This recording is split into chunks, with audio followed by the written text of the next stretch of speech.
Assalamualaikum, nama saya Nur Farahin binti Tun Perak, pensyarah program agroindustri ternak ruminan di Kolej Vokasional Pertanian Teluk Intan. Dan tajuk inovasi saya ialah pembangunan bahan bantu mengajar menggunakan pendekatan berkonsepkan multimedia dalam meningkatkan keupayaan pelajar mengingat istilah dalam bidang ruminan bagi pelajar program agroindustri ternak ruminan. Okey, baiklah. Sebagai pengenalannya, nama kit inovasi saya ialah e-dictionary di mana responden saya terdiri daripada 32 orang pelajar agroindustri ternak ruminan yang mengambil sijil vokasional Malaysia tahun 1 di Kolej Vokasional Pertanian Teluk Intan. Okey, objektif inovasi yang pertama ialah membangunkan bahan bantu mengajar BBM bagi program agroindustri ternak ruminan ATR yang berkonsepkan multimedia. Yang kedua, meningkatkan keupayaan mengingat para pelajar program agroindustri ternak ruminan dalam memahami jargon yang sering digunakan pakai sewaktu pengajaran dan pembelajaran PDP. Dan yang ketiga, mengenal pasti perbezaan pencapaian para pelajar dengan tidak menggunakan bahan bantu mengajar dan dengan menggunakan bahan bantu mengajar. Okey, kedudukan sebelum inovasi dilaksanakan. Pelajar ambilan baharu kurang menguasai istilah yang digunakan dalam program agroindustri ternakan ruminan. Okey, ini kerana latar belakang pendidikan mereka adalah bukan daripada aliran vokasional sewaktu di sekolah lama. Okay, jadi ini menjadikan sesi PDP agak sukar kerana pelajar kurang faham dan keliru untuk memahami istilah yang sering digunakan dalam bidang ruminan. Walaupun 94% daripada mereka tidak mengambil subjek pendidikan asas vokasional, tetapi ada sebilangan daripada mereka ini yang membantu ibu bapa ataupun ahli keluarga terdekat dalam mengusahakan ternakan lembu dan kambing di kampung. Jadi sedikit sebanyak mereka telah pun menimba pengalaman tentang bagaimana mengendalikan lembu dan kambing tetapi dalam suasana yang tidak formal.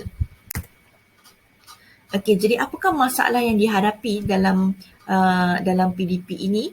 Okey, yang pertama ialah penggunaan modul sebagai sumber rujukan utama semasa PDP. Okey, modul ini membuatkan pelajar kurang bersemangat sebab modul yang dihasilkan ini menggunakan susunan ayat yang panjang dan berperenggan serta kurang infografi yang menarik. Okey, di samping cetakan modul yang tidak berwarna iaitu hitam putih sahaja. Selain daripada itu, pelajar juga suka menggunakan bahasa pasar yang sering mereka gunakan di dalam kehidupan seharian berbanding menggunakan istilah formal dan standard dalam bidang ruminan. Okay, sebagai contoh, mereka menggunakan perkataan bekas makanan sebagai sesuatu benda yang boleh digunakan untuk meletak rumput untuk diberikan kepada lembu. Tetapi di dalam industri ruminan, bekas makanan itu kita panggil sebagai palong makanan. Jadi perkara inilah yang kita nak ubah daripada menggunakan bahasa pasar kepada bahasa standard supaya ini akan memudahkan mereka di dalam PDP menjawab exam mahupun ketika mereka on job training ataupun praktikal. Sebagaimana yang selalunya apa berlaku sewaktu di praktikal memang majikan atau organisasi latihan akan menggunakan istilah standard dalam bidang ruminan lah. Okey, inovasi yang telah dilaksanakan ialah saya menggunakan unsur multimedia dengan memasukkan elemen teks, warna dan gambar. Ini berbeza daripada modul tadi yang menggunakan teks yang panjang, tidak berwarna dan tidak bergambar. Jadi dalam inovasi ini saya masukkan elemen-elemen tersebut untuk menceriakan lagi sesi PDP dan membuatkan pelajar lebih menarik dan tertarik untuk belajar mengenai istilah-istilah baharu dalam bidang ruminan. Okey, saya hanya menggunakan PowerPoint untuk mereka bentuk e-dictionary. Kemudian saya menyusun istilah-istilah tersebut mengikut urutan huruf seperti mana kamus biasa yang kita gunakan. Okey, selepas menggunakan PowerPoint ini, apabila dah siap e-dictionary tersebut, para guru bolehlah upload dokumen PowerPoint tersebut, tukarkan kepada PDF dan upload dalam AnyFlip. Jadi di situ kita boleh lihat kepelbagaian persembahan untuk dipersembahkan atau dipertontonkan kepada murid sewaktu di dalam kelas lah. Selain daripada penggunaan Microsoft selain daripada penggunaan Microsoft PowerPoint dan juga PDF. Okey, sewaktu inovasi ini dilaksanakan, ada beberapa proses yang kita lalui lah. Yang pertama ialah pensyarah program melakukan pretest kepada para pelajar sebelum PDP dimulakan tanpa bantuan e-dictionary. Kemudian pensyarah akan menanda kertas pretest dan menganalisis keputusan tersebut, dan PDP dimulakan dan e-dictionary digunakan sewaktu PDP. Okey, dan ketika ini pensyarah akan membimbing para pelajar cara nak menggunakan e-dictionary tersebut. Sangat mudah. Misal kata pelajar nak cari maksud bagi perkataan palung, pelajar hanya perlu semak ke halaman huruf P dan mereka akan menemukan perkataan palung berserta maksud dan juga gambar. Okey, setelah selesai PDP, pensyarah akan melakukan ujian post-test tanpa bantuan e-dictionary. Kemudian pensyarah pun akan menganalisis keputusan post-test tersebut. Jadi apakah hasilnya? Kita lihat di sini, sewaktu ujian pra, sebagai contoh, julat markah 80 hingga 100, tidak ada pelajar yang mencapai julat markah ini. Tetapi apabila ujian PUS dilaksanakan setelah menggunakan e-dictionary dalam PDP, kita dapat lihat 3 orang pelajar berjaya mencatat markah antara 80 hingga 100. Okay, dan ini merupakan satu peningkatan yang positif. Apakah faedah-faedah daripada inovasi yang diperkenalkan? Okey, yang pertama ialah pengurangan kos operasi, di mana guru-guru tak perlulah untuk print handout ataupun nota-nota yang lain untuk mengajar mereka mengenai istilah-istilah dalam bidang ruminan.